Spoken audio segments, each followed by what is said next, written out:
إن الحمد لله نحمده ونستعينه ونستغفره ونعوذ بالله من شرور أنفسنا ومن سيئات أعمالنا من يهده الله فلا مضل له ومن يضلله فلا هادي له وأشهد أن لا إله إلا الله وحده لا شريك له وأشهد أن محمدا عبده ورسوله يا أيها الذين آمنوا اتقوا الله حق تقاته ولا تموتن إلا وأنتم مسلمون يا أيها الناس اتقوا ربكم الذي خلقكم من نفس واحدة وخلق منها زوجها وبث منهما رجالا كثيرا ونساء واتقوا الله الذي تساءلون به والأرحام إن الله كان عليكم رقيبا يا أيها الذين آمنوا اتقوا الله وقولوا قولا سديدا يصلح لكم أعمالكم ويغفر لكم ذنوبكم ومن يطع الله ورسوله فقد فاز فوزا عظيما أما بعد فإن خير الحديث كتاب الله وخير الهدي هدي محمد صلى الله عليه وسلم وشر الأمور محدثاتها وكل محدثة بدعة وكل بدعة ضلالة وكل ضلالة في النار فقال الله سبحانه وتعالى في القرآن المجيد واعبدوا الله ولا تشركوا به شيئا وبالوالدين إحسانا وبذي القربى واليتامى والمساكين والجار ذي القربى والجار الجنب وقال النبي الكريم صلى الله عليه وسلم ما زال جبريل يوصيني بالجار حتى ظننت أنه سيورثه যাবতীয় প্রশংসা গুণগান আল্লাহ সুবহানাহু ওয়া তাআলার জন্য, যিনি ব্যতীত আমাদের কোনো সত্য উপাস্য নেই, যার ইবাদত ছাড়া দুনিয়া এবং আখিরাতের মধ্যে কোনো নাজাত নেই এবং যার আনুগত্য ছাড়া দুনিয়া ও আখিরাতে কোনো সফলতাও নেই। দরুদ ও সালাম অবতীর্ণ হোক সকল আম্বিয়া রসুল আলাইহিমুস সালাতু ওয়াস সালামের উপর, বিশেষভাবে আমাদের আখরি নবী মুহাম্মদ মুস্তাফা সাল্লাল্লাহু আলাইহি সাল্লামের উপর। আল্লাহুম্মা সাল্লি আলাইহি আল্লাহুম্মা বারিক আলাইহি। সম্মানিত উপস্থিতি, হাজিরিন জুমআ, সৃষ্টি তথা মানুষের সাথে আদব ও শিষ্টাচার নিয়ে আমরা দীর্ঘ 2 সপ্তাহ ধরে আলোচনা করেছি এবং পিতামাতার সাথে আমাদের আদব কায়দা কি হবে এবং আমরা পিতামাতা হলে সন্তান সন্ততির সাথে আমাদের শিষ্টাচার কেমন করে রক্ষা করতে হবে এবং ভাই বোনদের আপোষের মধ্যে আদব কেমন করে রক্ষা করতে হবে, এই সমস্ত বিষয় নিয়ে আমরা আল্লাহ সুবহানাহু ওয়া তাআলার তৌফিকে আলোচনা করেছিলাম। আজকে একই বিষয়বস্তুর উপরে আমরা পাড়া প্রতিবেশীর সাথে শিষ্টাচার এবং মুসলমান জনগণের পরস্পরের উপরে যে অধিকার রয়েছে সেই নিয়ে আমরা আলোচনা করব। আল্লাহ সুবহানাহু ওয়া তাআলার নিকটে দোয়া করি, তুমি আমাকে সঠিক বলার, আমাদের সকলকে বোঝার, তার থেকেও বেশি তুমি আমল করার তৌফিক দান করো, আমিন। ওয়া মা তাওফীকি ইল্লা বিল্লাহি আলাইহি তাওয়াক্কালতু ওয়া ইলাইহি উনীব। ব্রাদারান ইসলাম, সৃষ্টির সূচনা লগ্ন থেকেই মানুষ একতাবদ্ধভাবে বসবাস করার জন্য অভ্যস্ত। বাড়ির পাশে আত্মীয় বা অনাত্মীয় যারাই বসবাস করে তাদেরকেই আরবিতে জারুন বলা হয়, যাদেরকে আমরা বাংলাতে প্রতিবেশী বলি, ইংলিশে যাদের নাইবার বলা হয়। আপনার বাড়ির আশেপাশে যেই লোকজনগুলো বসবাস করে তারাই আপনার প্রতিবেশী। ইবনে মানজুর তিনি আরবি ডিকশনারির মধ্যে তার শাব্দিক অর্থ বর্ণনা করে বলেন, আল জারু মান জাওয়ারাকা জিওয়ারান শারঈয়ান আকানা মুসলিমান আম কাফিরান ফাসিকান আও সালিহান। এরকমভাবে তিনি বিবরণ দিয়ে থাকেন। বলেন যে কানুনের দিক দিয়ে আইনগতভাবে যেই আপনার পাশে অবস্থান করে, আপনার কাছাকাছি থাকে, তাকেই আপনার প্রতিবেশী বলা হবে। সে মুসলমান হোক তবুও, কাফির হোক তবুও, সে সৎ ব্যক্তি হোক তবুও, যদি অসৎ হয় তবুও সে আপনার প্রতিবেশী, আপনার জার। এবং কতজনকে আমরা প্রতিবেশীর মধ্যে শামিল করব এ সম্পর্কে একাধিক মত পাওয়া যায়।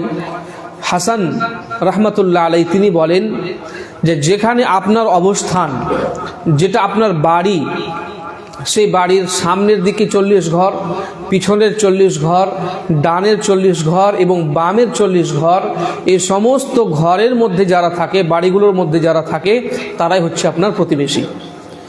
যদিও কিছু কিছু ওলামা বলেছেন যে 40 ঘর নয়, 10 ঘর, অর্থাৎ টোটালি 40।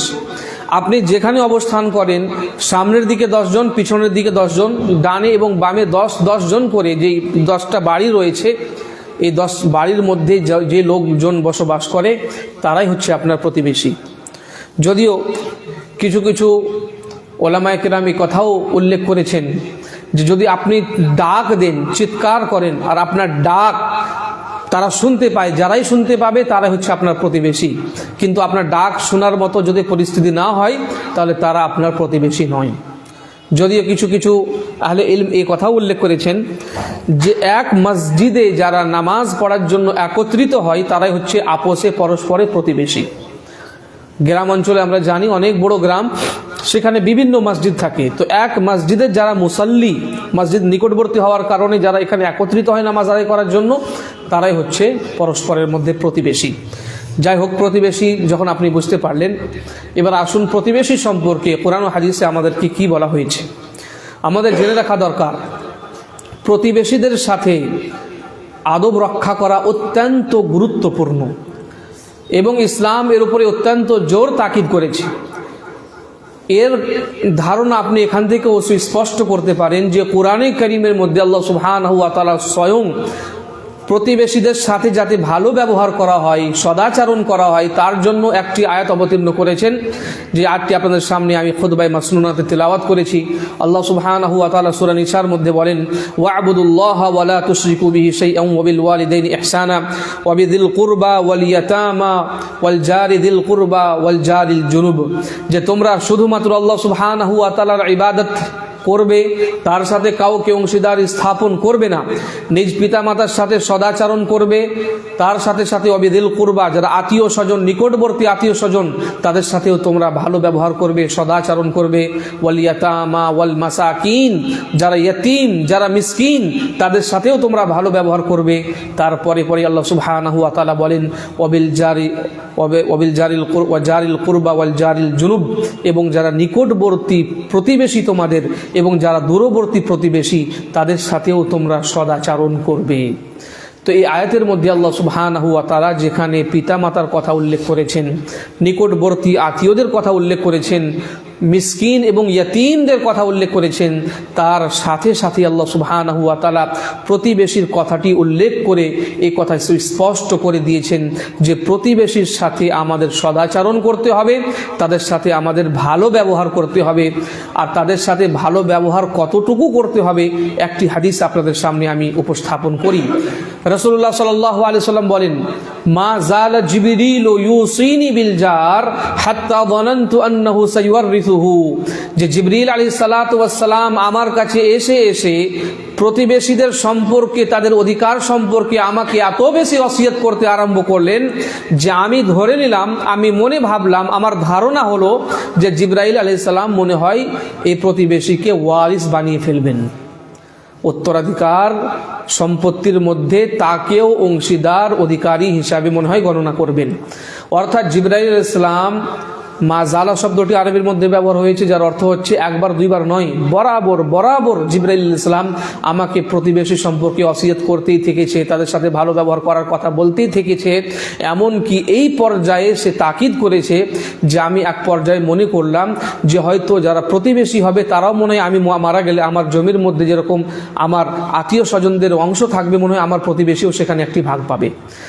যদিও তাদের ভাগ নেই, প্রতিবেশী হিসাবে তাদের ভাগ নেই, কিন্তু তাদের সাথে এত বেশি ভালো ব্যবহার করার জিবরাইল আলাইহিস সালাম আমাকে কথা বললেন যে আমি মনে করলাম যে এক পর্যায়ে হয়তো তাদেরকে ওয়ারিস বানিয়ে ফেলবেন। এই হাদিস প্রমাণ করে যে প্রতিবেশীদের সাথে অত্যন্ত ভালো ব্যবহার আপনাকে করতে হবে, তার সাথে আদব রক্ষা করতে হবে, তার অধিকারগুলো আপনাকে পরিপূর্ণ করতে হবে, তাকে কষ্ট দেওয়া যাবে না, তাকে যে কোনোভাবে, মানসিকভাবে হোক, শারীরিকভাবে হোক, কোনো প্রকারের কোনো যন্ত্রণা যাতে না হয় তার ব্যবস্থা আপনাকে গ্রহণ করতে হবে। আরেকটি হাদিস আপনাদের সামনে উপস্থাপন করি। রাসূলুল্লাহ সাল্লাল্লাহু আলাইহি সাল্লাম বলেন, মান কানা ইউমিনু বিল্লাহি ওয়াল ইয়াউমিল আখির ফালইউকরিম দাইফাহু, যেই ব্যক্তি আল্লাহ এবং আখিরাতের উপর ঈমান আনয়ন করেছে সেই ব্যক্তিকে তার প্রতিবেশীর সম্মান করতে হবে। সে ব্যক্তি বাধ্য, সে যদি আল্লাহ এবং আখিরাতের উপরে ঈমান আনয়ন করে থাকে, বিশ্বাস স্থাপন করে থাকে, তাহলে প্রতিবেশীর সম্মান করা তার জন্য আবশ্যিক বিষয়, তাকে করতেই হবে। অসম্মান করলে চলবে না, সদাচরণ তাকে করতে হবে। কোরআন ও হাদিসের মধ্যে যেই সমস্ত তথ্যগুলো, নুসুসগুলো বর্ণিত হয়েছে, সেগুলো যদি আমরা ভালোভাবে অধ্যয়ন করি তাহলে দেখতে পাই যে প্রতিবেশী সম্পর্কে যে সমস্ত হাদিসগুলো বিশেষভাবে বর্ণিত হয়েছে সেগুলোকে আমরা দুই ভাগে ভাগ করতে পারি, দুটি ক্যাটাগরিতে ক্যাটাগরাইজ করতে পারি। কিছু কিছু নুসুস এমন রয়েছে যার মধ্যে বলা হয়েছে যে প্রতিবেশীকে কোনো প্রকারের কোনো টর্চার করা যাবে না, কোনো কষ্ট দেওয়া যাবে না, কোনো প্রকারের কোনো তাদের উপরে জুলম ও বর্বরিয়ত, নির্যাতন চালানো যাবে না। এবং কিছু কিছু হাদিস এমন রয়েছে যেখানে বলা হয়েছে যথাসাধ্য তোমরা তাদের জন্য সহযোগিতার হাত বাড়িয়ে দেবে, তাদের সাথে থাকবে। আসুন আমরা সংক্ষিপ্ত আকারে সেই হাদিসগুলো জানার চেষ্টা করি। যে হাদিসগুলোর মধ্যে বলা হয়েছে যে প্রতিবেশীকে কোনো প্রকারের কোনো কষ্ট দেওয়া যাবে না, আজিয়ত দেওয়া যাবে না, তার মধ্যে একটি একেবারে স্পষ্ট হাদিস। রাসূলুল্লাহ সাল্লাল্লাহু আলাইহি সাল্লাম বলেন, মান কানা ইউমিনু বিল্লাহি ওয়াল ইয়াউমিল আখির ফালা ইউযি জারাহু, যে ব্যক্তি আল্লাহ এবং তার রাসূলের, আল্লাহ এবং আখিরাতের উপরে বিশ্বাস স্থাপন করেছে, ঈমান আনয়ন করেছে, সে যাতে নিজের পড়োশীকে, নিজের প্রতিবেশীকে কষ্ট না দেয়। এখানেও প্রতিবেশীকে কষ্ট দেওয়ার ব্যাপারটিকে ঈমান বিল্লাহ এবং ঈমান বিল ইয়াউমিল আখিরের সাথে সংশ্লিষ্ট করা হয়েছে, তার মধ্যে সংযোজন করা হয়েছে। তার মানে এই যে যেই ব্যক্তির মধ্যে ঈমান বিল্লাহ এবং ঈমান বিল ইয়াউমিল আখির থাকবে, যে ব্যক্তি প্রকৃতপক্ষে আল্লাহ এবং আখিরাতের উপরে বিশ্বাস স্থাপন করেছে, সেই ব্যক্তির এই কাজ হতে পারে না যে সেই ব্যক্তি নিজ পড়োশীকে কষ্ট দেবে। এর উল্টা অর্থ হলো যে যেই ব্যক্তি প্রকৃতপক্ষে আল্লাহ এবং পরকালে বিশ্বাসী হয়েছে, সে সদা সর্বদা নিজ প্রতিবেশীর সাথে ভালো ব্যবহার করবে। এটি একটি স্পষ্ট হাদিস। তাছাড়াও একটি হাদিস এর থেকে ভয়াবহ, যার মধ্যে রাসূলুল্লাহ সাল্লাল্লাহু আলাইহি সাল্লাম বলেন, ওয়াল্লাহি লা ইউমিন, ওয়াল্লাহি লা ইউমিনু, ওয়াল্লাহি লা ইউমিনু, তিনবার পর্যন্ত রাসূলুল্লাহ সাল্লাল্লাহু আলাইহি সাল্লাম শপথ, আল্লাহর শপথ গ্রহণ করে বলেন, খোদার কসম, আল্লাহর শপথ, সেই ব্যক্তি মুমিন নয়, আল্লাহর কসম, সেই ব্যক্তি মুমিন নয়, আল্লাহর কসম, সেই ব্যক্তি মুমিন নয়। সাহাবা কেরাম রিদওয়ানুল্লাহি আলাইহিম আজমাইন ঘাবড়ে গিয়ে বললেন, মানি ইয়া রাসূলুল্লাহ, যে আল্লাহর রাসূল বলুন, কে সেই ব্যক্তি যার সম্পর্কে আপনি একাধিকবার বলছেন যে সেই ব্যক্তি মুমিন নয়? রাসূলুল্লাহ সাল্লাল্লাহু আলাইহি সাল্লাম বললেন, মাল্লান ইয়ামান জারুহু বাওয়াইকাহু, সেই ব্যক্তি যে ব্যক্তির অনিষ্ট থেকে তার প্রতিবেশীরা নিরাপদে নেই। অর্থাৎ আপনার অনিষ্টর কারণে যদি আপনার পাড়া প্রতিবেশীর মানুষ কষ্টের মধ্যে থাকে, নিরাপদ না থাকে, তাহলে রাসূল সাল্লাল্লাহু আলাইহি সাল্লাম সেই ব্যক্তির সম্পর্কে বলেছেন যে সেই ব্যক্তি মুমিন নয়। এবং এই কথা রাসূল সাল্লাল্লাহু আলাইহি সাল্লাম অত্যন্ত জোর দিয়ে বলেছেন। এখান থেকে আমাদের ধারণা করতে হবে, আমাদের নিজেদের জীবনের মধ্যে একবার লক্ষ্য করতে হবে যে আমাদের প্রতিবেশীর সাথে ব্যবহারটি কেমন। যদি আপনার ব্যবহার এমন হয় যে আপনার পাড়া প্রতিবেশীর মানুষ আপনার উপরে সন্তুষ্ট, তাহলে আলহামদুলিল্লাহ পড়ুন। কিন্তু এমনটা যদি না হয়, তাহলে এই হাদিসটি বারবার আপনি অনুধাবন করার চেষ্টা করুন। রাসূলুল্লাহ সাল্লাল্লাহু আলাইহি সাল্লাম একবার নয়, দুইবার নয়, তিনবার বলছেন যে সেই ব্যক্তি মুমিন নয়, সেই ব্যক্তি মুমিন নয়, সেই ব্যক্তি মুমিন নয় যার অনিষ্ট থেকে তার প্রতিবেশী নিরাপদে নেই। তাছাড়া আরেকটি হাদিস রয়েছে, সেই হাদিসটি অত্যন্ত গুরুত্বপূর্ণ। রাসূলুল্লাহ সাল্লাল্লাহু আলাইহি সাল্লামের সামনে একজন মহিলার কথা উল্লেখ করা হলো এবং বলা হলো, ইন্না ফুলানা তাসুমুন নাহার ওয়া তাকুমুল লাইল, যে অমুক এক মহিলা, সে পুরো দিন রোজা রাখে, রাত্রে আবার কিয়ামুল লাইলও করে, রাত্রে আবার তাহাজ্জুদের নামাজও পড়ে, কিন্তু তুদি জিরানাহা বিলিসানিহা, এক হাদিসের মধ্যে এসেছে, কিন্তু সে নিজের প্রতিবেশীদেরকে নিজের জিহ্বা দ্বারা কষ্ট দেয়, ঝগড়া বিবাদও করে, অনেক রকমের কথাও তাদের সম্পর্কে বলে। এক কথায় নিজ পাড়া প্রতিবেশীর মানুষকে সে কষ্ট দিয়ে থাকে, আঘাত দিয়ে থাকে। রাসূলুল্লাহ সাল্লাল্লাহু আলাইহি সাল্লামকে জিজ্ঞাসা করা হলো যে আল্লাহর রাসূল, এই মহিলা সম্পর্কে আপনি কি বলবেন? পুরো দিন রোজা রাখনে ওয়ালি, রাত্রে তাহাজ্জুদ গুজার আল্লাহর বান্দি, কিন্তু তার পাড়া প্রতিবেশীর মানুষকে সে কষ্ট দিয়ে থাকে, তার সম্পর্কে আপনি কি বলেন? রাসূলুল্লাহ সাল্লাল্লাহু আলাইহি ওয়াসাল্লাম বললেন, হিয়া ফিন্নার, সে জাহান্নামে যাবে। আর একজন মহিলা সম্পর্কে রাসূলুল্লাহ সাল্লাল্লাহু আলাইহি ওয়াসাল্লাম সম্পর্কে জিজ্ঞাসাবাদ করা হলো যে আরেকজন মহিলা রয়েছে, সেরকম বেশি রোজাও রাখে না, সেরকম অতিরিক্ত নামাজও পড়ে না, কিন্তু সে আশেপাশের মানুষকে কষ্ট দেয় না, পাড়া প্রতিবেশী তার উপরে সন্তুষ্ট এবং তুষ্ট রয়েছে, আপনি তার সম্পর্কে কি বলবেন? রাসূলুল্লাহ সাল্লাল্লাহু আলাইহি ওয়াসাল্লাম বললেন, হিয়া ফিল জান্নাহ, সে জান্নাতে যাবে। এই হাদিস প্রমাণ করে যে পাড়া প্রতিবেশীদের সাথে আমাদের ব্যবহারটা কেমন হওয়া উচিত। এটা এই জন্য যে আমাদের মধ্যে অনেক মানুষ এমন রয়েছে যারা হয়তো হুকুকুল্লাহ পূর্ণ করে, আল্লাহ সুবহানাহু ওয়া তাআলার হকগুলো পরিপূর্ণ করতে অত্যন্ত যত্নবান, নামাজও পড়ে আলহামদুলিল্লাহ, রোজাও রাখে, অন্যান্য নেকির কাজগুলিতে, সৎ কাজগুলিতে, আমালে সালেহ তার মধ্যে তারা ধাবিত হয় এবং আগে বেড়ে চলে যায়। কিন্তু হুকুকুল ইবাদ, বিশেষ করে পড়োশীদের যে অধিকার, তাদের সাথে আদব রক্ষা করার যে ব্যাপারটা, সেটাতে তাদের কোনো প্রকারের কোনো গুরুত্ব নেই। কাকে কখন কষ্ট দিয়ে দিচ্ছে, কার সম্পর্কে কখন গীবত করছে, কাকে আঘাত দিচ্ছে, পাড়া প্রতিবেশীদের সাথে সামান্য ব্যাপারে ঝগড়ার মধ্যে নিমজ্জিত হচ্ছে, এই ব্যাপারগুলোকে অত্যন্ত মামুলি এবং অত্যন্ত সাধারণ মনে করে, তার দিকে কোনো প্রকারের কোনো ভ্রুক্ষেপ রাখে না। কিন্তু এই হাদিসটি আমাদের বলে দিচ্ছে যে একজন মহিলা পুরো রাত ধরে তাহাজ্জুদের নামাজ পড়ে, দিনের বেলায় রোজাও রাখে, হুকুকুল্লাহর ব্যাপারটা অত্যন্ত সঠিক এবং পরিপূর্ণ, কিন্তু হুকুকুল ইবাদে এসে বিশেষ করে পাড়া প্রতিবেশীর মানুষের সাথে তার ব্যবহার ঠিক নেই। তো রাসূলুল্লাহ সাল্লাল্লাহু আলাইহি সাল্লাম তার ইবাদতের কথা শুনেও বললেন হিয়া ফিন্নার, যে সে জাহান্নামে যাবে। এখান থেকে আমাদেরকে লক্ষ্য করতে হবে আমাদের ব্যবহার পাড়া প্রতিবেশীদের সাথে কেমন। এই হাদিসগুলোর মধ্যে বলা হয়েছে যে পাড়া প্রতিবেশীর মানুষকে কোনো প্রকারের কোনো আপনি আঘাত দেবেন না, তাদের কষ্ট দেবেন না। এবং কিছু হাদিস এমন রয়েছে যার মধ্যে এই কথা বলা হয়েছে যে তাদের আপনাকে সাহায্য সহযোগিতা করতে হবে যে কোনো পর্যায়ে। যেমন একটি হাদিসের মধ্যে রয়েছে, রাসূলুল্লাহ সাল্লাল্লাহু আলাইহি সাল্লাম বলেন, মান কানা ইউমিনু বিল্লাহি ওয়াল ইয়াউমিল আখির ফালইউহসিন ইলা জারিহি, যেই ব্যক্তি আল্লাহ এবং আখিরাতের উপর ঈমান এনেছে, সে ব্যক্তি যাতে নিজ প্রতিবেশীদের সাথে ভালো ব্যবহার করে, সদাচরণ করে। এর পূর্বে আমি আপনাকে বললাম যে যখনই কোনো কথাকে রাসূলুল্লাহ সাল্লাল্লাহু আলাইহি সাল্লাম ঈমান বিল্লাহ এবং ঈমান বিল ইয়াউমিল আখির সাথে সংযুক্ত করেন, তখন তার যে গুরুত্ব সেটা আপনাকে বুঝে রাখা উচিত। যে যেই ব্যক্তির মধ্যে আল্লাহ এবং আখিরাতের প্রতি ঈমান থাকবে, সেই ব্যক্তির উচিত হবে, বরং তার জন্য বাধ্যতামূলক হবে যে সে যাতে নিজ পাড়া প্রতিবেশীদের মানুষের সাথে সৎ ব্যবহার করে, সদাচরণ করে, তাদেরকে কষ্ট না দেয়। এবং পাড়া প্রতিবেশীদের কত বেশি আপনার উপরে অধিকার রয়েছে সেটা বোঝানোর জন্য একটি হাদিস আপনাদের সামনে আমি উপস্থাপন করছি।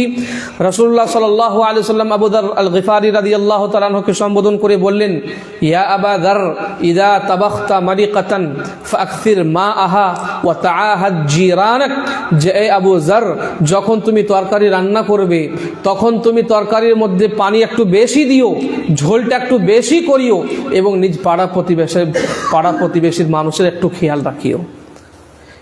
এই হাদিসটি আরো সুন্দরভাবে বুঝুন। রাসূলুল্লাহ সাল্লাল্লাহু আলাইহি সাল্লাম বলেন, লাইসাল মুমিনুল্লাযী ইয়াশবাউ ওয়া জারুহু জায়উন ফি জামবিহি, সেই ব্যক্তি মুমিন হতে পারে না, সে ব্যক্তি মুমিন নয় যে ব্যক্তি পেট পুরে খেয়েছে অথচ তার প্রতিবেশী ক্ষুধার্ত অবস্থায় আছে। তার মানে আপনার দায়িত্ব হচ্ছে আপনার প্রতিবেশীর খেয়াল রাখা। এবং রাসূল সাল্লাল্লাহু আলাইহি ওয়াসাল্লাম এই কথা বোঝাতে চাইছেন যে এই সামান্য ব্যাপারেও যে তুমি রান্না করছো, ওদের বাড়িতে রান্না হয়েছে কি হয়নি সেটা খবর খেয়াল তোমাকে রাখতে হবে। দরকার হলে ঝোলটাই বেশি করো, ওই ঝোলটাই তার বাড়িতে তুমি গিফট হিসাবে, তোহফা হিসাবে, উপহার হিসাবে তুমি দাও, কিন্তু দাও, তাদের খেয়াল, তাদের খবর রাখো, তাদের প্রতি যত্ন নাও। এই সম্পর্কে একটি হাদিসও রয়েছে। রাসূলুল্লাহ সাল্লাল্লাহু আলাইহি ওয়াসাল্লাম বলেছেন, লা তাহকিরান্না জারাতুন লিজারাতিহা ওয়ালাউ ফিরসানা শাতিন, যে কোনো প্রতিবেশী, কোনো বিশেষ করে মহিলা প্রতিবেশীর কোনো উপহারকে যাতে সামান্য এবং তুচ্ছ মনে না করে, যদিও ছাগলের পায়ের হাড়ই হোক না কেন। এখানে যে হাদিসের যে ভাবার্থ সেটা হচ্ছে এই যে যদি আপনার প্রতিবেশীর পক্ষ থেকে আপনার কাছে কিছুই চলে আসে উপহার, তো সেটাকে তার তুচ্ছ তাচ্ছিল্য করবেন না যে এটাও আবার উপহার দেওয়ার জিনিস নাকি। সেই যুগে এই পায়ের হাড় এই এক অপরকে দেওয়া হতো না, এই জন্য এখানে এই হাদিসের মধ্যে এই শব্দটি ব্যবহার করা হয়েছে। অর্থাৎ অতি সামান্য জিনিসও যদি আপনার প্রতিবেশীর পক্ষ থেকে আপনার কাছে চলে আসে, আপনাকে তার কদর করতে হবে, এটা তার অধিকার। এবং রাসূলুল্লাহ সাল্লাল্লাহু আলাইহি ওয়াসাল্লাম বলেন, লা ইয়ামনাউ আহাদুকুম জারাহু আন ইয়াগরিজা খাশাবাহু ফি জিদারিহি, যে তোমাদের মধ্যে কোনো ব্যক্তি যাতে নিজের প্রতিবেশীকে নিজের দেয়ালে খুঁটি গাড়তে বারণ না করে, নিষেধ না করে। আমরা জানি যে পাড়া প্রতিবেশী যখন হয় তো তার কিছু দরকার আমার বাড়ির কাছে থাকে এবং আমারও কিছু প্রয়োজন তার বাড়ির আশেপাশে পড়ে থাকে বা তার জমির জায়গার আশেপাশে পড়ে থাকে। রাসূলুল্লাহ সাল্লাল্লাহু আলাইহি ওয়াসাল্লাম আমাদের শিক্ষা দিয়েছেন যে পাড়া প্রতিবেশীর যেই অধিকার সেটা তুমি পরিপূর্ণ করবে। দেখা গেল পুরনো যুগে যেমন মাটির বাড়ি হতো, তো দেখা গেল যে এর পাশে যেটা বাড়ি আছে সেই বাড়িটা দেওয়ার জন্য আপনার দেওয়ালের মধ্যে একটি খুঁটি লাগাতে হবে, এখানে সাপোর্ট দিবে, তারপরে হয়তো ওদের ওখানে ওপরে হয়তো টালি দিবে বা অন্য ছাদ দিবে বা অন্য টিন দিবে। তো এখন আপনি তার প্রতিবেশী, রাসূলুল্লাহ সাল্লাল্লাহু আলাইহি ওয়াসাল্লাম আপনাকে বলছেন যে আপনার দেয়ালে যদি তার খুঁটি দেওয়ার প্রয়োজন পড়ে এবং সে খুঁটি দেয়, তো আপনি বারণ করতে পারবেন না। কেন বারণ করতে পারবেন না? একটাই কারণ, সে আপনার প্রতিবেশী। এবং প্রতিবেশীর হক হচ্ছে এই যে এই সমস্ত সামান্য বিষয়ে আপনি তার সাথে ঝগড়া বিবাদ করবেন না। বরং আপনাকে এই কথাও আমি বলে রাখি, খুব ভালো করে মনে রাখবেন, যদি আপনি আপনাকে চিনতে চান আপনি ভালো মানুষ নাকি আপনি ভালো মানুষ নন, আপনি নিজেকে ভালো মানুষ মনে করছেন, তাহলে আপনার জন্য মাপকাঠি হচ্ছে আপনার পাড়া প্রতিবেশী। রাসূলুল্লাহ সাল্লাল্লাহু আলাইহি ওয়াসাল্লাম বলেন, ইযা সামি'তা জিরানাকা ইয়াকুলুন قد أحسنت فقد أحسنت وإذا سمعتهم يقولون قد أسأت فقد أسأت, যে শুনো, যদি তুমি তোমার পাড়া প্রতিবেশীর মানুষকে বলতে শুনো যে তুমি ভালো, তাহলে মনে রাখবে তুমি আসলেই ভালো। কিন্তু যদি তুমি তাদেরকে এই কথা বলতে শুনো যে তুমি ভালো কাজ করো না, তাদের সাথে খারাপ ব্যবহার করো বা তুমি খারাপ, তাহলে জেনে রাখবে আসলেই তুমি খারাপ। এখান থেকে বোঝা গেল যে পাড়া প্রতিবেশীর মানুষের সাথে আপনার ব্যবহার কেমন হবে। তাদের কাছে যদি আপনি ভালো, তাহলেই আপনি ভালো, কিন্তু পাড়া প্রতিবেশীর কাছে যদি আপনি ভালো না হন, তাহলে আপনি ভালো নন।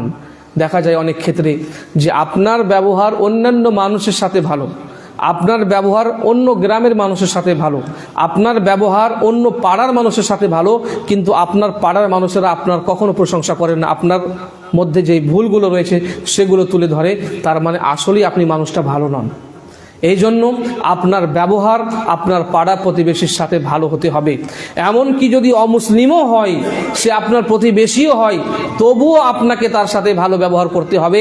যেমনটা একটি হাদিস থেকে আমরা জানতে পারি, আব্দুল্লাহ বিন আমর ইবনুল আস রাদিয়াল্লাহু তাআলা আনহু, তিনি তার বাড়িতে একদিন যখন একটি খাসি বা বকরি জবাই হয়, তখন তিনি তার ছেলেকে বলেন যে এর গোশত আশেপাশে যতজন প্রতিবেশী রয়েছে তাদেরকে দিবে তুমি, এবং এই যে ইহুদির বাড়ি আমাদের প্রতিবেশী, সেখান থেকে তুমি চুরি করবে।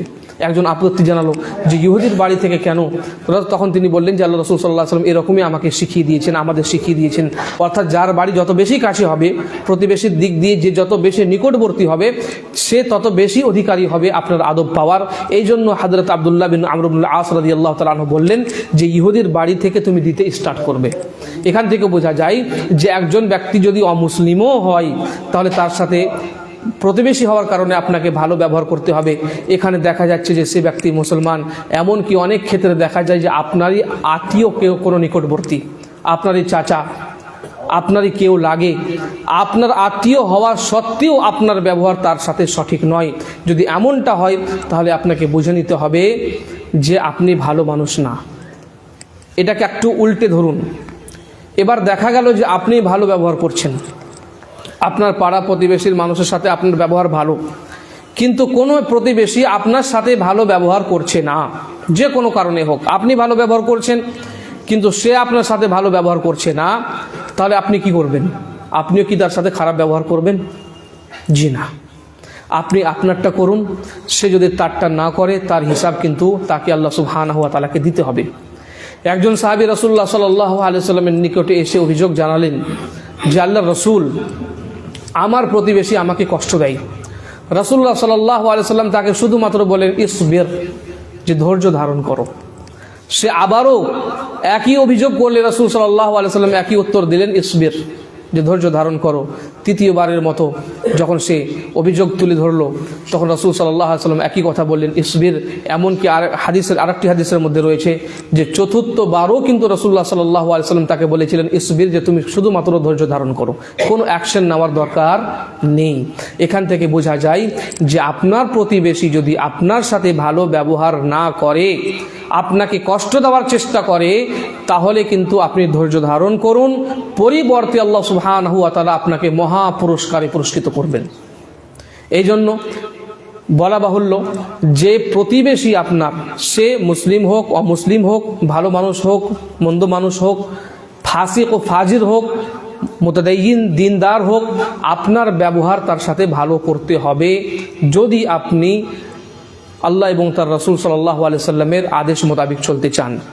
এবার পাড়া প্রতিবেশীর মানুষের সাথে যে আদব রক্ষা, তার কথা আলোচনা হয়ে যাওয়ার পরে এবার আমরা আরেকটি আলোচনা শুরু করব।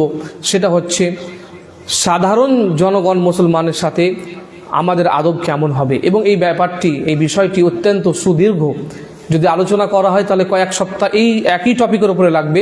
তবু আমরা চেষ্টা করব যত সারসংক্ষেপে সম্ভব সেটাকে আপনাদের সামনে উপস্থাপন করা। আমরা প্রথমে পিতামাতার অধিকারের কথা বললাম, সন্তান সন্ততির অধিকারের কথা আলোচনা হলো, ভাই বোনদের অধিকারের কথা আলোচনা হলো, এবং পাড়া প্রতিবেশীর সাথে যে আদব রক্ষার ব্যাপারটি হয়েছে সেটা নিয়ে আলোচনা হলো। এবার আমরা পরস্পরের সাথে মুসলমান অ্যাজ এ মুসলিম আমাদের যে এক অপরের উপরে অধিকার, সেটা নিয়ে আমরা আলোচনা শুরু করছি। অনেকগুলো অধিকার রয়েছে এবং অনেকগুলো আদবের দিক রয়েছে, তার মধ্যে একটি অন্যতম হচ্ছে সালাম দেওয়া। রাসূলুল্লাহ সাল্লাল্লাহু আলাইহি ওয়াসাল্লাম বলেন, লা তাদখুলুল জান্নাতা হাত্তা তুমিনু, যে তোমরা ততক্ষণ পর্যন্ত জান্নাতে যেতে পারবে না যতক্ষণ পর্যন্ত তোমরা ঈমান আনায়ন না করবে। ওয়ালা তুমিনু হাত্তা তাহাব্বু, এবং তোমাদের ঈমান ততক্ষণ পর্যন্ত পরিপূর্ণতা লাভ করবে না যতক্ষণ পর্যন্ত না তোমরা পরস্পরকে ভালোবাসতে শিখবে। আওয়ালা আদুল্লুকুম আলা শাইইন ইযা ফাআলতুমুহু তাহাবাবতুম, আমি কি তোমাদের এমন কিছু সম্পর্কে বলে দেব না যে সেই কাজটি করলে তোমাদের আপোষের মধ্যে মোহাব্বত বেড়ে যাবে। আফশুস সালামা বাইনাকুম, তোমরা এক অপরকে সালাম আদান প্রদান করো। তার মানে সালাম আদান প্রদান করলে আমাদের মধ্যে ভালোবাসা মজবুত হবে, আর মুসলমানদের মধ্যে যখন ভালোবাসা মজবুত হবে তখন তাদের ঈমানও মজবুত হবে, আর মানুষের ঈমান যখন মজবুত হবে সেই মানুষটাই কিন্তু জান্নাতে যাবে। তো রাসূলুল্লাহ সাল্লাল্লাহু আলাইহি ওয়াসাল্লাম এখানে আমাদের সালাম করতে শিখিয়েছেন। এটা হচ্ছে সালাম দেওয়াটা হচ্ছে আদব। আল্লাহ সুবহানাহু ওয়া তাআলা এই সম্পর্কে বলেন, ইযা হুয়্যিতুম বিতাহিয়্যাতিন ফাহাইয়্যু বিআহসানা মিনহা রুদ্দুহা, যে যখন তোমাদেরকে সালাম জানানো হবে, অভিবাদন যখন তোমাদের জানানো হবে, তখন তোমরা তার থেকে উত্তম তাদের উত্তর দাও, বা কমপক্ষে সেটাইকে ফিরিয়ে দাও। এখান থেকে এবং অন্যান্য হাদিসের আলোক থেকে ওলামায়ে কেরাম এই কথাটি উল্লেখ করেছেন যে যখন আপনাকে কেউ সালাম দিবে, তার সালাম দেওয়াটা হচ্ছে নেকির কাজ, কিন্তু তার উত্তর দেওয়াটা নেকিরও কাজ, কিন্তু আপনার জন্য উত্তর দেওয়াটা আবশ্যকও বটে। অর্থাৎ আপনাকে উত্তর দিতেই হবে। আপনি কাউকে সালাম দিলেন, আসসালামু আলাইকুম, আপনি নেকি অর্জন করলেন। যদি সালাম না দিতেন তো গুনাহ হতো না। কিন্তু যখন আমি আপনাকে সালাম দিয়েছি বা আপনি আমাকে সালাম দিয়েছেন, এখন ফিরিয়ে যদি আমি আপনাকে উত্তর না দিই তাহলে আমি গুনহগার হব। তবে ফিরিয়ে কেমন করে আপনাকে আমি সালাম দিব? যদি আপনি আসসালামু আলাইকুম বলেন, কমপক্ষে ওয়া আলাইকুম আসসালাম আমি বলতে বাধ্য। আর তার থেকে সুন্দরভাবে আল্লাহ সুবহানাহু ওয়া তাআলা আমাদের সালাম বলতে শিখিয়েছেন। এটাই হচ্ছে আদব। আমি আপনাকে আসসালামু আলাইকুম বললাম, আপনি আমাকে বলবেন ওয়া আলাইকুম আসসালাম ওয়া রাহমাতুল্লাহ। আমি আপনাকে বললাম আসসালামু আলাইকুম ওয়া রাহমাতুল্লাহ, তাহলে আপনি আরো বাড়িয়ে বলবেন ওয়া আলাইকুম আসসালাম ওয়া রাহমাতুল্লাহি ওয়া বারাকাতুহু। এটাই হচ্ছে নিয়ম। আর যদি এতটুকু না পারেন তো কমপক্ষে যতটুকু আপনাকে সালাম দেওয়া হয়েছে ততটুকু আপনাকে সালামের উত্তর ফিরিয়ে দিতে হবে। এটা হচ্ছে আবশ্যিক বিষয়। সালাম দেওয়ার ক্ষেত্রে আরেকটি আদব হচ্ছে যে আপনি গাড়ির মধ্যে আছেন, তো যে গাড়িতে নেই, পায়ে হেঁটে যাচ্ছে, তাকে আপনি সালাম দিবেন। আপনি পায়ে হেঁটে যাচ্ছেন কিন্তু কিছু মানুষ বসে আছে, তখন আপনি তাদেরকে সালাম দিবেন।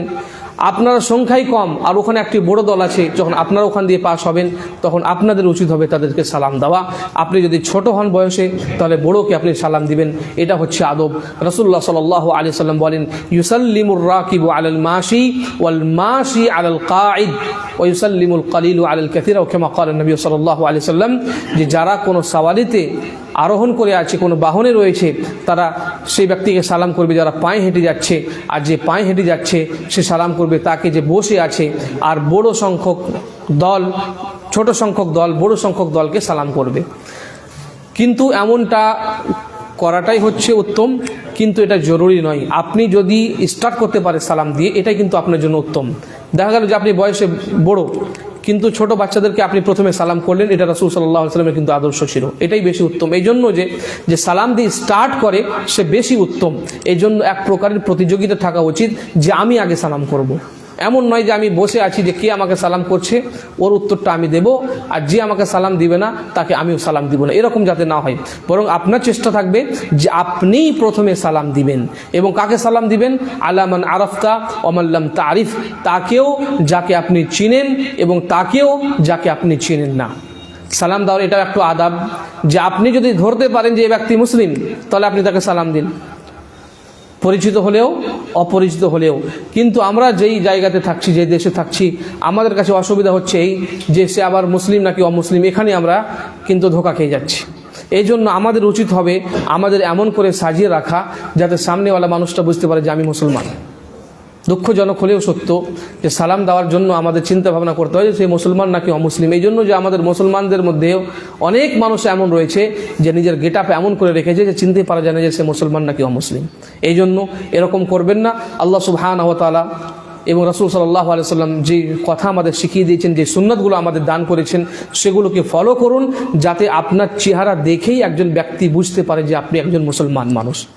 আর একজন মুসলমানের জন্য এর থেকে বড় অপমানের বিষয় আর কি হতে পারে যে সে মুসলমান হওয়া সত্ত্বেও সুন্নাত ফলো না করার কারণে একজন মুসলমান তাকে মুসলমান হিসাবে চিনতে পারছে না, তার নাম জিজ্ঞাসা করছে।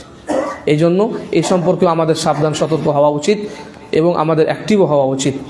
তো এটা হলো সালামের এই সমস্ত আদব। সালামের সাথে সাথে আরেকটি এক অপরের উপরে যে সমস্ত আদবগুলো রয়েছে, অধিকারগুলো রয়েছে, সেটা হচ্ছে হাঁচির উত্তর দেওয়া। কেউ যদি হাঁচি দিয়ে আলহামদুলিল্লাহ পড়ে, উত্তরে আপনি কি বলবেন? ইয়ারহামুকাল্লাহ। এবং তার প্রতি উত্তরে যে হাঁচি দিয়ে সে কি বলবে? ইয়াহদিকুমুল্লাহু ইউসলিহু বালাকুম। রাসূলুল্লাহ সাল্লাল্লাহু আলাইহি ওয়াসাল্লাম বলেন, ইযা আতিসা আহাদুকুম ফালইয়াকুল আলহামদুলিল্লাহ ওয়ালিয়াকুল লাহু সাহিবুহু আও আখুহু ইয়ারহামুকাল্লাহ। যখন তোমাদের মধ্যে কারো হাঁচি আসবে তখন যাতে সে আলহামদুলিল্লাহ পড়ে এবং যে শুনবে তার সাথী, তার বন্ধু, তাকে বলবে ইয়ারহামুকাল্লাহ, এবং সে তার উত্তরে বলবে ইয়াহদিকুমুল্লাহু ইউসলিহ বালাকুম। তবে এখানে একটি ব্যাপার রয়েছে, কারো হাঁচি আসলো কিন্তু সে আলহামদুলিল্লাহ বলল না, তখন আপনাকে কিন্তু ইয়ারহামুকাল্লাহ বলার কোনো প্রয়োজন নেই। যেমনটা রাসূল সাল্লাল্লাহু আলাইহি ওয়াসাল্লামের যুগে ঘটনা ঘটেছিল। রাসূল সাল্লাল্লাহু আলাইহি ওয়াসাল্লামের নিকটে একজন ব্যক্তিকে হাঁচি আসে, একজন সাহাবীকে, এবং সে হাঁচি দেওয়ার পরে আলহামদুলিল্লাহ বলেনি, রাসূল সাল্লাল্লাহু আলাইহি ওয়াসাল্লাম উত্তর দেননি।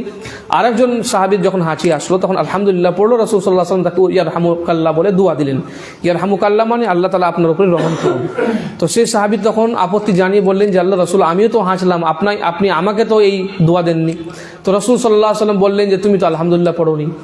তো এখান থেকে বোঝা গেল যে যেই আলহামদুলিল্লাহ বলবে তার উত্তরে আপনি ইয়ারহামুকাল্লাহ বলবেন, যে বলবে না তার কোনো উত্তর নেই। তো এটা হয়ে গেল হাঁচি। হাঁচির একটি আদব এটাও যে যখন আপনি হাঁচবেন বা আপনাকে কাশি আসছে তখন আপনি চেষ্টা করবেন আপনি কোনো কাপড় দিয়ে নিজের মুখকে ধরে নেওয়া, কমপক্ষে হাতটা নিজের মুখের কাছে রাখা। এই জন্য যে হাদিসের মধ্যে এই কথার বিবরণ রয়েছে যে রাসূল সাল্লাল্লাহু আলাইহি ওয়াসাল্লাম যখন হাঁচি দিতেন তখন নিজের হাত বা কোনো কাপড়কে নিজের মুখের উপরে, নাকের উপরে জড়িয়ে ধরতেন। এবং বলা হয়েছে হাদিসের মধ্যে যাতে শব্দটা কমে যায়। কারো কারো হাঁচি এত শব্দে হয় যে আশেপাশের মানুষ কিন্তু আতঙ্কিত হয়ে যায়, বাচ্চারা ঘুম তাদের ভেঙে যায়, আর কোনো মানুষ বিরুদ্ধ থাকলে ঘাবড়ে যায়। তো এরকম হাঁচি দেওয়া কিন্তু ঠিক হবে না। কারো কারো প্রাকৃতিকভাবে হাঁচি কম শব্দের সাথে হয়, কারো কারো বেশি শব্দের সাথে হয়। তো যাদের বেশি শব্দের সাথে তাদের আরও সাবধান থাকতে হবে যাতে তাদের হাঁচির মাধ্যমে অন্য কারো কষ্ট না হয়। লা দরারা ওয়ালা উযরারা। হাদিস, ইসলামের উসুল হচ্ছে যে আপনি কাউকে কষ্ট দেবেন না এবং কারো কাছ থেকে কষ্ট গ্রহণ গ্রহণও করবেন না। তো আপনি যখনই হাসবেন বা কাশবেন তখন আপনি কোনো কাপড় বা হাত আপনি মুখের মধ্যে নাকের মধ্যে জড়িয়ে রাখবেন যাতে অন্যকে কষ্ট না হয়। এরকমভাবে আরেকটি পরস্পরের আদব হচ্ছে যে কোনো আমার ভাই, দিনী ভাই যদি অসুস্থ হয়ে পড়ে তার ইয়াদত করা, তাকে দেখতে যাওয়া, তার খিদমত করা, তার যত্ন নেওয়া, তার জন্য দোয়া মুক্তির দোয়া পড়া। রাসূলুল্লাহ সাল্লাল্লাহু আলাইহি সাল্লাম বলেন, হাক্কুল মুসলিমি আলাল মুসলিমি খামসুন, যে একজন মুসলমানের অন্য মুসলমানের উপরে 5টি অধিকার রয়েছে, হক রয়েছে। অন্যান্য হাদিসে তার থেকেও বেশি বিবরণ রয়েছে। তার মধ্যে একটি হচ্ছে ইয়াদাতুল মারিদ, যে অসুস্থ ব্যক্তির ইয়াদত করা, তাকে দেখতে যাওয়া, তাকে সান্ত্বনা দেওয়া, তার যত্ন নেওয়া ইত্যাদি। এবং এই সম্পর্কে আমরা আগে আলোচনা করেছিলাম যে যখন কোনো ব্যক্তি অসুস্থ হয় আমাদের উচিত হবে তার কাছে যাওয়া, এবং এটা অত্যন্ত স্বভাবের কাজ। আপনি সেখানে যাবেন, তার যত্ন নেবেন, সহযোগিতা করবেন, সান্ত্বনাদায়ক তাকে কথা বলবেন। এবং রাসূল সাল্লাল্লাহু আলাইহি ওয়াসাল্লাম আমাদের শিখিয়ে দিয়েছেন, লা বাস তাহুরুন ইনশাআল্লাহ। আপনি অসুস্থ ব্যক্তির কাছে গিয়ে বলবেন লা বাস তাহুরুন ইনশাআল্লাহ। এর অর্থটা কি? যে কোনো ব্যাপার নেই, আল্লাহ তাআলা পবিত্র করবেন ইনশাআল্লাহ। অর্থাৎ অসুস্থতা থেকেও তোমাকে পবিত্র করে দেবেন, এবং এই অসুস্থতার কারণে যে কষ্ট তুমি ভোগ করছো তার পরিবর্তে গুনাহ খাতা থেকেও আল্লাহ সুবহানাহু ওয়া তাআলা তোমাকে পবিত্র করে দেবেন। এরকমভাবে হাদিসের মধ্যে এরও বিবরণ রয়েছে যে রাসূল সাল্লাল্লাহু আলাইহি সাল্লামের পরিবারের কোনো ব্যক্তি যখন অসুস্থ হতেন, রাসূলুল্লাহ সাল্লাল্লাহু আলাইহি সাল্লাম হাত দিয়ে নাড়াচাড়া করতেন, ছুঁয়ে দিতেন এবং এই দোয়াটি পড়তেন, আল্লাহুম্মা রাব্বান নাস আযহিবিল বাস আনতা শাফি লা শিফা ইল্লা শিফাউক শিফাআন লা ইউগাদিরু সাকামা। তো এই হাদিসটিও কিন্তু মুখস্থ করে নেওয়া আমাদের দায়িত্ব। এই দোয়াটি মুখস্থ করুন, এবং যখন কোনো মারিজের কাছে আপনি যাবেন, অসুস্থ ব্যক্তির কাছে যাবেন, তখন তার শরীরে হাত বুলিয়ে দিয়ে এই দোয়াটি পাঠ করলে হতে পারে যে আল্লাহ সুবহানাহু ওয়া তাআলা তাকে রোগমুক্ত করে দেবেন। যদি সে মারা যায় তাহলে আপনি মুসলমান, এখন তার অধিকার আপনার উপরে হচ্ছে এই যে আপনি তার জানাজার মধ্যে শরীক হবেন। জানাজার নামাজ ফারজে আইন নয়, পড়তেই হবে, না পড়লে গুনহগার, এমনটা না হলেও ফারজে কিফায়া। অর্থাৎ যদি কেউ না পড়ে তাহলে সকলেই গুনহগার হবে। কিন্তু আদব হচ্ছে, হক হচ্ছে, অধিকার হচ্ছে যে সম্ভব হলে নিশ্চয় আপনি তার জানাজার মধ্যে শরীক হবেন। কেন হবেন? এই জন্য যে যেই ব্যক্তি মারা গেছে তার জন্য শেষ যেটা আপনি করতে পারেন সেটা হচ্ছে জানাজার মধ্যে গিয়ে তার জন্য দোয়া মাগফিরাত করা। এই জন্য আপনি জানাজার মধ্যে যান। হাদিসের মধ্যে এর কথারও বিবরণ রয়েছে যে কোনো ব্যক্তি জানাজার মধ্যে যদি 40 এমন ব্যক্তি দাঁড়িয়ে যায়, 40 জন এমন যদি তার জানাজার নামাজের মধ্যে শরীক হয় যারা মুওয়াহ্হিদ, যাদের মধ্যে শিরক নেই, তো তাদের দোয়ার ওয়াসিলাতে আল্লাহ সুবহানাহু ওয়া তাআলা তার মাগফিরাত করে দেন, তার ক্ষমা করে দেন। এই জন্য আমাদের প্রচেষ্টা করা উচিত, কোনো ব্যক্তি মারা গিয়েছে তার জানাজার মধ্যে যাওয়া আমার জন্য সম্ভব, তাহলে আমি নিশ্চয়ই সেখানে যাব।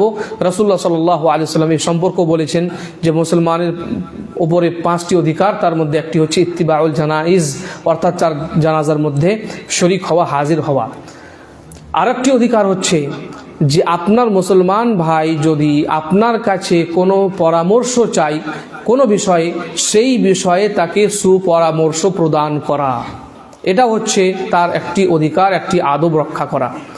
রাসূলুল্লাহ সাল্লাল্লাহু আলাইহি ওয়াসাল্লাম বলেন, ইদাস্তানসাহা আহাদুকুম আখাহু ফালইয়ানসাহ লাহু, যে যদি তোমাদের মধ্যে কেউ নিজের ভাইয়ের কাছে পরামর্শ চায়, উপদেশ চায়, তাহলে সে যেন তাকে সুপরামর্শ এবং উপদেশ দান করে। এই ব্যাপারে আমার জানা নেই, আপনার জানা আছে। আপনার কাছে এসে আমি বললাম যে আমি কাজটা করতে চাই, আপনি আমাকে কি পরামর্শ দিচ্ছেন? যদি আপনি মনে করেন তার জন্য যে করলেন এটার মধ্যে হবে, তো আপনি এটাই বলুন, ওটা বলতে যাবেন না। কিন্তু আমরা দেখি ব্যাপারটি কিন্তু উল্টো। ও দোকান খুলতে চাইছে, ব্যবসা বাণিজ্য করতে চাইছে, কিসের দোকান খুলবে এ নিয়ে পরামর্শ করতে এসেছে। এবার আমার যেটা দোকান, কিন্তু সে দোকানটাই খুলতে সে ইচ্ছুক, তখন আমার এখানে কি হলো মনে মনে যে এই দোকানটা খুললে আমার তো কাস্টমার কমে যাবে। তখন আমি বললাম যে না, এই দোকানটা তো আমি চালাচ্ছি, চলছে না, তুমি অন্য কিছুর দোকান খোলো। কিন্তু আপনি জানেন যে এই দোকানটা খুললে ও উপকৃত হবে, তার মানে আপনি এই আদবটি রক্ষা করতে পারলেন না, আপনি অধিকার নষ্ট করলেন। এর জন্য আল্লাহ সুবহানাহু ওয়া তাআলার সামনে আপনাকে জবাবদিহি করতে হবে। এই জন্য রাসূলুল্লাহ সাল্লাল্লাহু আলাইহি ওয়াসাল্লাম বললেন যে যখন তোমার কাছে তোমার কোনো ভাই পরামর্শ চাইবে তখন তুমি তাকে সুপরামর্শ দাও। আর মনে রাখতে হবে ভরসা আল্লাহ সুবহানাহু ওয়া তাআলার উপরে করতে হবে। আল্লাহ সুবহানাহু ওয়া তাআলা তাকেও দিবেন, আপনাকেও দিবেন। কিন্তু যখনই কেউ আপনার কাছে উপদেশ চাইতে আসবে, পরামর্শ চাইতে আসবে, যদি না জানেন তো বলে দেন, কিন্তু জানলে পরে তাকে ভালোটাই আপনি বলবেন, মন্দটা বলে কখনো তার ক্ষতি সাধন করবেন না। বারাকাল্লাহু লানা ওয়া লাকুম ফিল কুরআনিল আযীম ওয়া নাফা'নি ওয়া ইয়্যাকুম বিল আয়াতি ওয়াদ যিকরিল হাকীম। ইন্নাহু তাআলা জাওয়াদুন কারীমুম মালিকুম বাররাউফুর রহিম।